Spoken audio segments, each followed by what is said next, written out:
นี่มาอีกบาทนี้พี่น้องเลยกำลังยายเข่ายายน้ำทางเคยบาทนี้พี่น้องเลยผมเคยเพิ่นกำลังจัดแจงโยเขาโยน้ำมาบาทนี้ทักทายสบายดีและสวัสดีเด้อเนาะปลาดุงเอ้ยมาอีกบาทนี้ก็ยังอยู่ทางครัวอีกลาบหมูพี่น้องเอาสุ่มครัว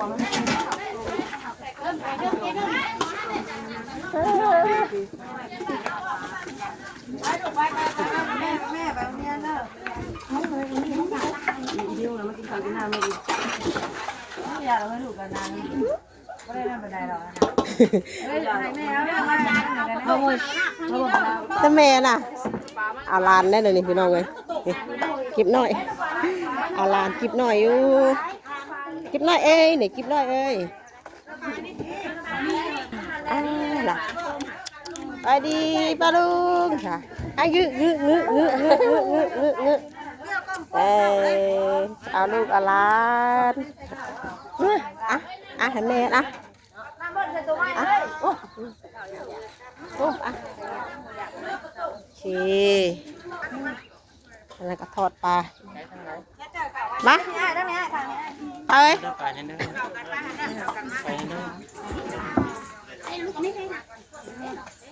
ไปเลยไปสายสวนโมของฮับพาอันนี้ยังไงทอดทางนั้นก็ลาบปลาทางหลังกูมันเป็นนางมันดินางแม่นางเอาจักเอาใส่ว่าต้มเอาบริษัทชิมไหมให้ดินให้มีอัน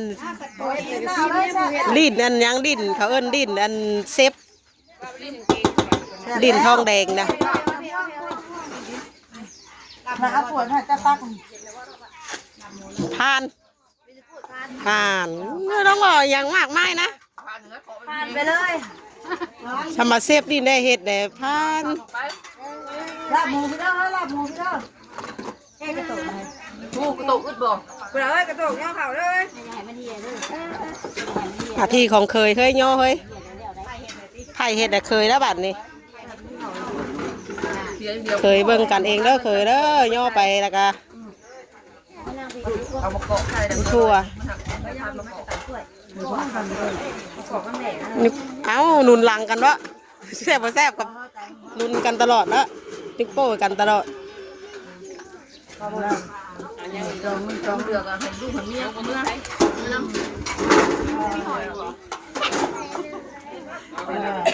ทำมูทางล่างหลับปลาเป็นไงเข็ดลายบ่หลับปลาข้างล่างเต่งตักหลับหมูอยู่กันดิคนหน่อยไปได้เถอะเว้ยคนมือนักเกือบตักมีหนักได้เยอะนะเอาตัวนี้มันบาดโดนปะไม่จบไปป้าจีบหลายน้อยเนาะนัก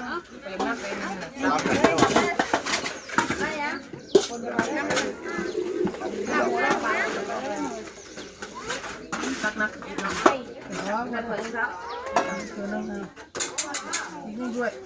เดี๋ยวพวกนี้จะมาทำลายเรื่องเนี่ยเราพวกคนมาเรียกก่อนที่มันจะไปคนมันคนอย่างคนก่อนรถเราไปทั้งพุ่นก่อนรถเดี๋ยวทางไม่คั่วเขาก็จะหากินน้ำหลังดอก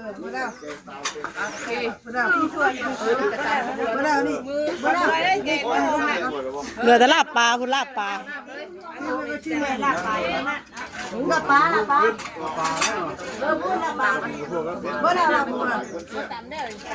ใส่กระเบือ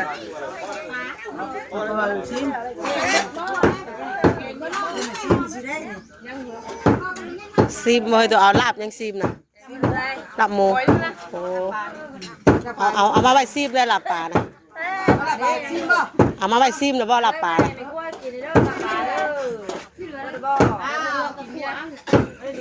ยังอยู่บ่มาลาบปลาเขาบอกถ้าปลาขวดเลยอย่าไปย่างแล้วลงมา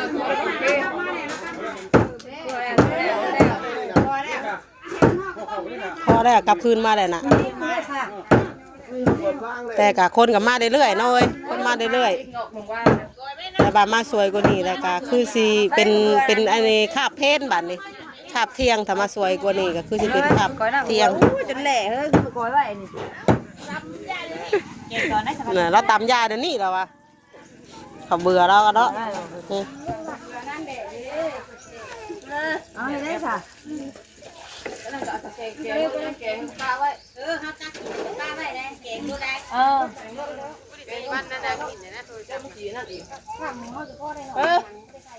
เห่งบอลเลย เอาบ่อยู่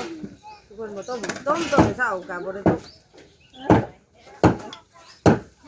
บอทันกับตอนเที่ยง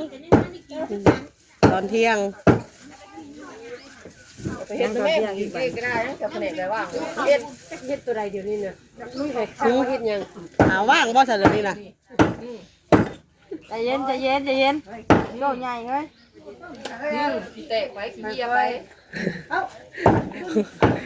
เทศยังปลาอมไปขั่วบ่ตัวนั้นน่ะ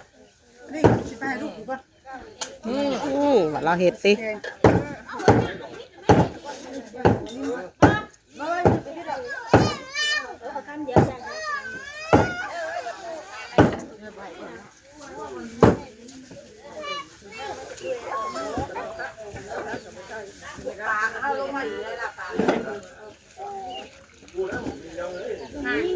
นี่ละปลาได้ส้มแข็งนะคือเนี่ยมันเหลือมาถั่วเหลือก็เจาะ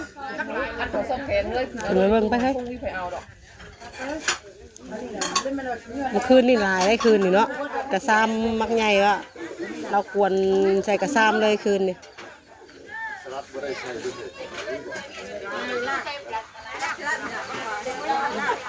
ด้วย อีเกี่ยวบ่มีหารถทางอื่นกู หายังมียังเดี๋ยวนี้แล้วเปล่ายัง ได้ถุงช้อปปิ้งหมู อืม ก็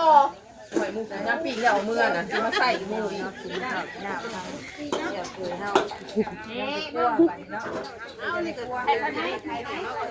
ทางนี้กับเกงอันเตาใหญ่พี่น้องเลยทางนั้น ต้มมาเปื่อยตัวเปื่อยนะสองแบบเรียนตัวนั่นน่ะมีแต่ต้นได้บ่เรียนต้นซะก่อนเคยเอ็นมันเฮ็ด เจ้าบ่เห็ดมื้อร่างกาป้าอม ข้าวนี่ก็มีลูกไปน้องเขาไปเรียกให้มาน่ะ เบิด เอ้าของบ่ได้ลูกไปหา ตามเลยตามนี่เขาไม่ได้ไปน้ำมูกถ้าคุณบอกคุณเพ่นจะไม่ได้ไป น้อยก็มีต้นก้อนไหนเลย นะเล่าดีเมียนเลยชุบระเบิด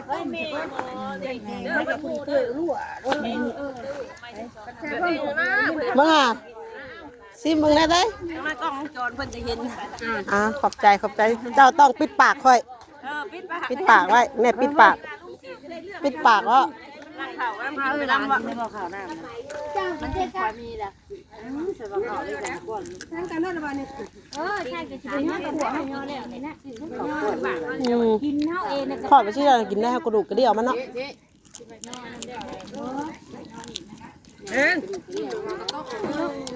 ทอดปลานี่บ่ต้องเอาไปทั้งไรเฮ้ยไม่คั่วกินเบิดเลยบ่ต้องไปแจกทั้งไรหรอกกินอยู่นี่ละมียังบ้านนี่ ไม่ปีกมาถึงตีนเพิ่น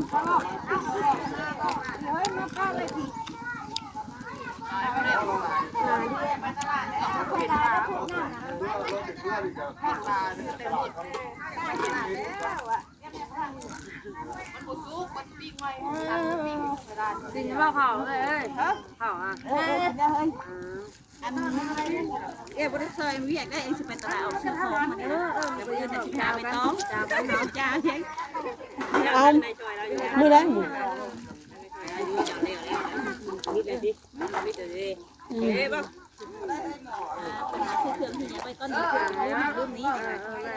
น้าจอดกินมากะร้อนทอดขากินหมูทอดดีดอย่านได้เฮา มันอยู่นอกแล้วมันไกลแล้วไผกัน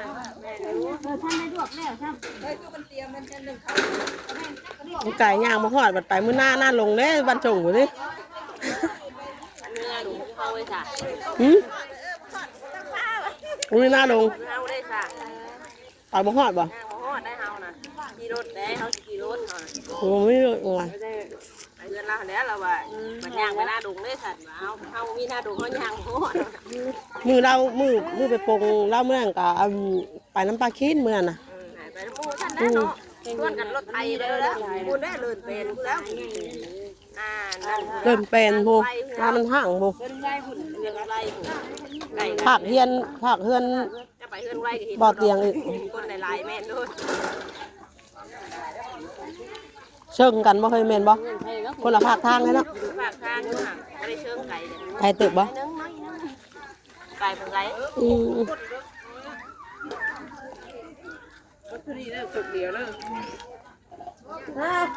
ร่มใช่ไหม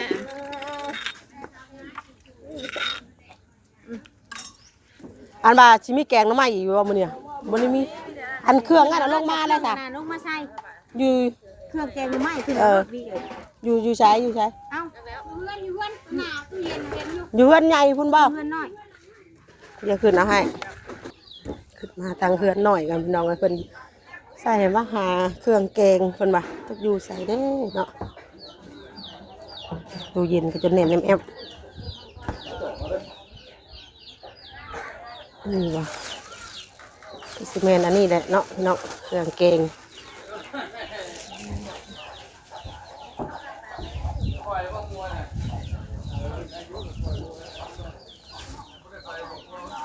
มื้อนี้เป็นมื้อปลุกตุมื้อห่อข้าวต้มมื้อนี้พี่น้องเอ้ยมื้อจัดเตรียมมื้อนี้กับมื้ออื่นกับพ่อๆกันนะพี่น้องหลายคน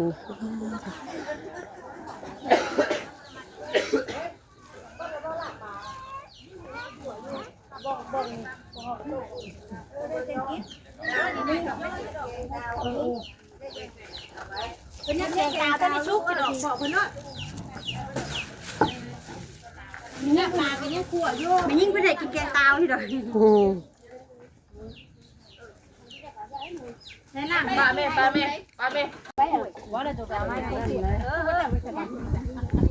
เอ้า2 ถ้วยดิ ทำงานต่อบัด มันประเด็กอยู่กับปุ๊บเพิ่มอยู่ในระบบ แกง บ้านนี่นะ แกงเตาใหญ่ สอบสีเขียวนะ เองก็ใส่ ก็ประเด็กเป็นต้นแล้วนะใส่เกงไม่ว่านี่ ใส่ลายยังมันเค็มบัด โอ้ยไม่คมเลยบ้านนี่นะผม โอ้ยอันนี้ผู้เลี้ยนี่ก็บริคมแล้วมันคมเนี่ยมันจังหวาน ผมเรื่องตาโอ้ยยอดตาที่ใส่อีก ยอดเตาเปื่อยไว้อยู่เปื่อยไว้เลยนะ เตาใหญ่ ผู้ตาอยู่ว่าใช้บักกุ๊กข้าวใช้บักกุ๊กตาใช้บักตาโอ้ยป้ากุ๊กเตาใหญ่ชื่อมาเสนอ จักอันนี่นะบอก3บ่3 ยอดตัวนี้เต็มหม้อ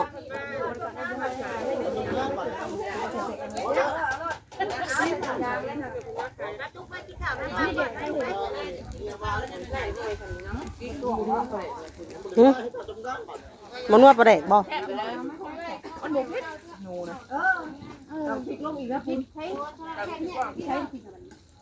กันชีเผ็ดจะหน่อยชักหน่อยเนี่ยแซ่บรสเพิ่มใหม่ติปีไข่ปิ้งหมูเพิ่มใหม่ปิ้งไข่เหรอปิ้งหมู ปิ้งหมูย่อแกงเตาบัดนี้พี่น้องเลยย่อตลอดเบิดมื้อพี่น้องเลยมื้อนี้กับมื้ออื่น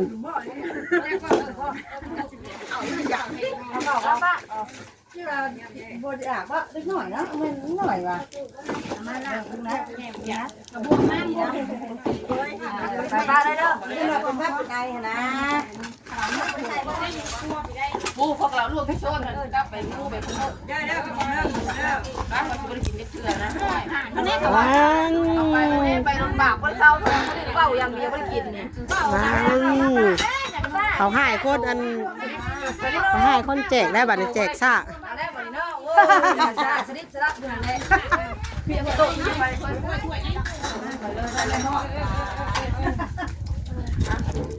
อาจารย์ก็ต้องมาช่วยมากันแม่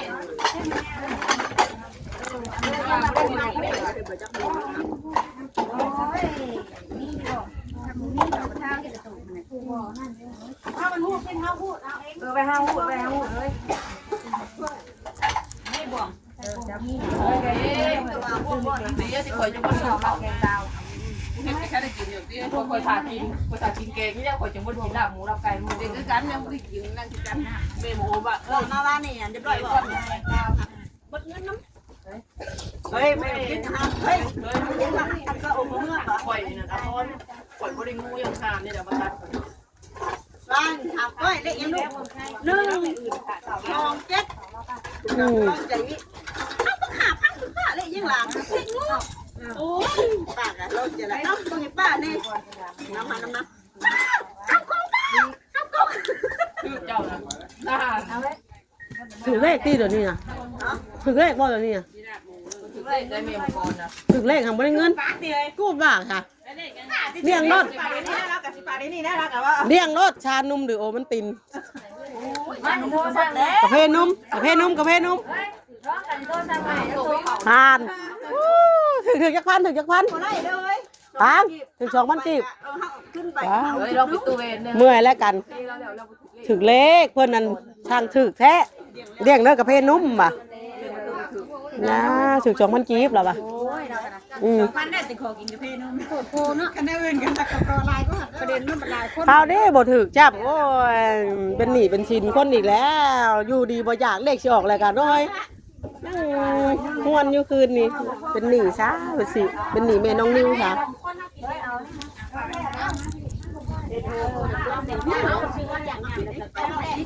ขึ้นไปห้านต้นมะขามหนูตกลงมาแล้วโหมซื้อแต่เลขอันหนูเพื่อขึ้นไปต้นมะขามแล้วหนูตกลงมาพักหุ่มซื้อเลขหนูกระพึดวะโตชื่ออยู่บ่เหลือบอส30ที่เลขสิออกแล้วบอกแม่น้องนิ้วซื้อให้เตี้ยมึงแน่รักใส่ไล่เซยเสือใส่ไล่เซยเอากับตัวน้อย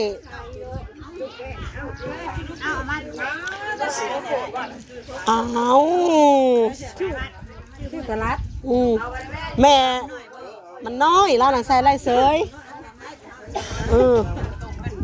แล้วก็โตเรามันหน่อยบ่ดูว่าเฮามันแบบใส่แต่มันเขินเนาะเฮามันเขินเนาะบ่พอดีจ้ะล่ะพอดีงาม